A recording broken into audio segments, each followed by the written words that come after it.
آئیے آج ایک بہت ہی دلچسپ کہانی سنتے ہیں۔ ایک ایسی کہانی جو ہمیں ایمانداری کی اصل قدر اور طاقت کے بارے میں سکھاتی ہے۔ یہ کہانی ہے مونو نامی ایک ہاتھی کی۔ تو کہانی شروع کرنے سے پہلے ایک سوال پر غور کرتے ہیں۔ کیا ایمانداری واقعی ایک کمزوری ہے جیسا کہ کچھ لوگ سمجھتے ہیں، یا پھر یہ ایک ایسی چھپی ہوئی طاقت ہے جو آخر میں سب پر بھاری پڑ جاتی ہے؟ چلے مونو کی کہانی میں اس کا جواب ڈھونڈتے ہیں۔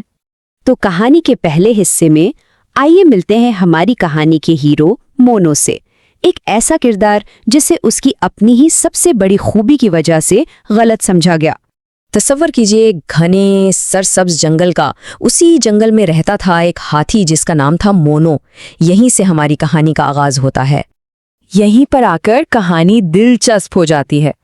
ایک طرف تھا مونو جو بہت ہی سیدھا سادہ اور حد درجہ ایماندار تھا، اور دوسری طرف تھے جنگل کے باقی جانور جو اس کی اسی ایمانداری کو اس کی بے وقوفی سمجھتے تھے۔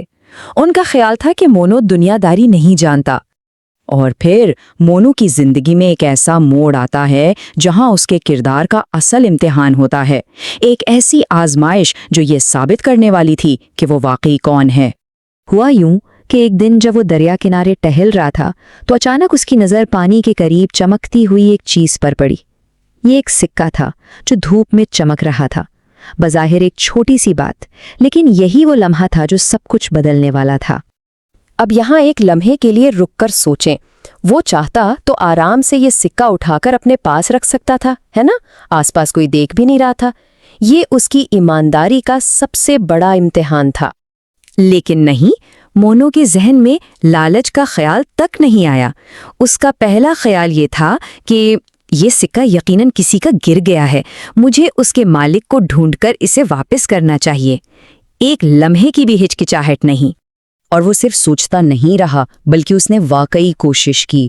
وہ پورے جنگل میں گھومتا رہا، ہر جانور سے پوچھا، بہت تلاش کی، لیکن کسی نے بھی یہ نہیں کہا کہ یہ سکہ اس کا ہے۔ جب کوئی مالک نہ ملا تو مونو نے کیا کیا ہوگا؟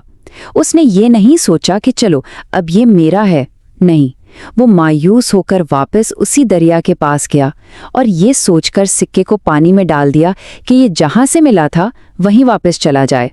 اور بس یہی وہ ایمانداری کا لمحہ تھا جس سے کہانی کا سب سے جادوئی حصہ شروع ہونے والا تھا، کیونکہ جب نیت صاف ہو تو انعام بھی غیر معمولی ملتا ہے۔ جیسے ہی وہ سکہ پانی میں گرا، ایک دم سے سب کچھ بدل گیا۔ پہلے تو پانی سے ایک تیز شاندار روشنی نکلی جو پورے دریا میں پھیل گئی، اور پھر ایک بہت ہی پرسکون اور جادوئی آواز گونجی کہ سارا جنگل ساکت ہو گیا۔ اور وہ آواز کہہ رہی تھی، مونو، تمہاری ایمانداری نے ہمیں بہت متاثر کیا، تم واقعی سچے ہو، مانگو کیا چاہتے ہو۔ دریا نے اس کی نیکی کو پہچان لیا تھا اور اب اسے انعام دینے کا وقت تھا۔ اب یہ وہ موقع تھا جہاں مونو اپنے لیے دنیا کی کوئی بھی چیز مانگ سکتا تھا، دولت، طاقت، کچھ بھی۔ لیکن اس نے کیا مانگا؟ اس نے اپنے بارے میں ایک لمحے کو بھی نہیں سوچا۔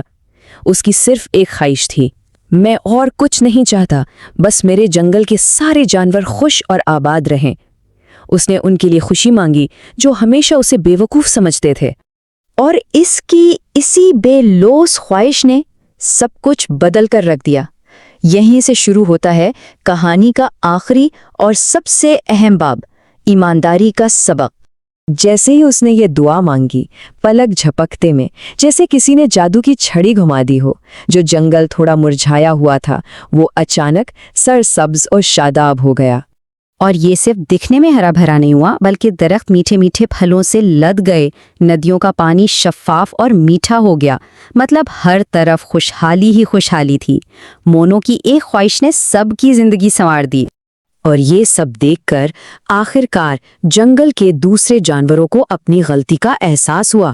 انہیں سمجھ آیا کہ اصل سمجھداری چالاکی میں نہیں بلکہ ایمانداری میں ہے۔ جسے وہ بے وقوف کہتے تھے وہی تو ان سب کا ہیرو نکلا۔ تو اس کہانی کا سبق بالکل صاف ہے، ایمانداری۔